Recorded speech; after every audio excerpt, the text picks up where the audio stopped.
नमस्कार, आप देख रहे हैं स्पेशल रिपोर्ट। आपके साथ मैं हूं अंजना ओम कश्यप। क्या एकनाथ शिंदे के फंदे में फंस गए हैं Uddhav Thackeray?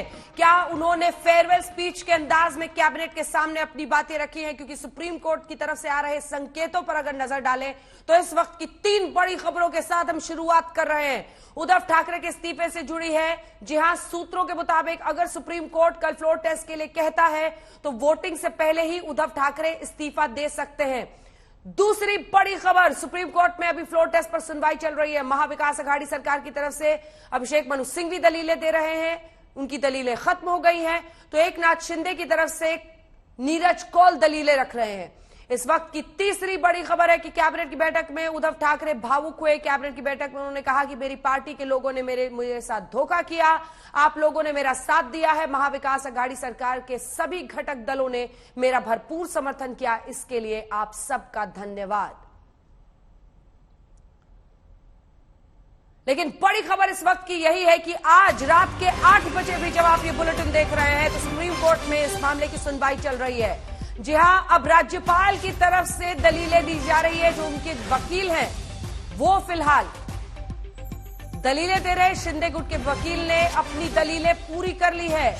SG Tushar Mehta, solicitor general Tushar Mehta राज्यपाल की ओर से दलील दे रहे हैं, क्योंकि तीनों को ही पार्टी बनाया गया है। नबाम रेबिया केस का हवाला दे रहे हैं एसजी तुषार मेहता।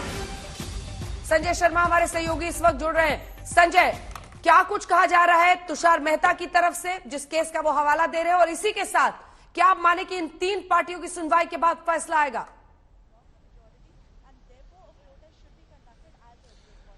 जी हां, बिल्कुल। नबाम रेबिया बनाम अरुणाचल सरकार, इस मामले में एसजी तुषार मेहता ने साफ साफ ये कहा कि नबाम रेबिया मामले में सुप्रीम कोर्ट ने अपना फैसला सुनाते हुए साफ कहा था कि स्पीकर के पद का ऑफिस का भी दुरुपयोग किया जा सकता है, और वैसा ही यहां भी किया जा रहा है। स्पीकर के खिलाफ अविश्वास प्रस्ताव होने पर उन्हें अयोग्यता पर सुनवाई ना करने के लिए सुप्रीम कोर्ट ने पहले ही कह दिया है। तो फिर अब जब विधायकों ने डिप्टी स्पीकर पर अयोग्यता का आरोप लगाकर उन्हें हटाने का नोटिस दिया हुआ है, तो ऐसे में वो दूसरे विधायकों पर अयोग्य ठहराने के लिए नोटिस कैसे जारी कर सकते हैं? और उनका कहना है कि वो खुद तय नहीं कर सकते कि प्रस्ताव पर वोट देने वाले लोग कौन होंगे, कौन नहीं।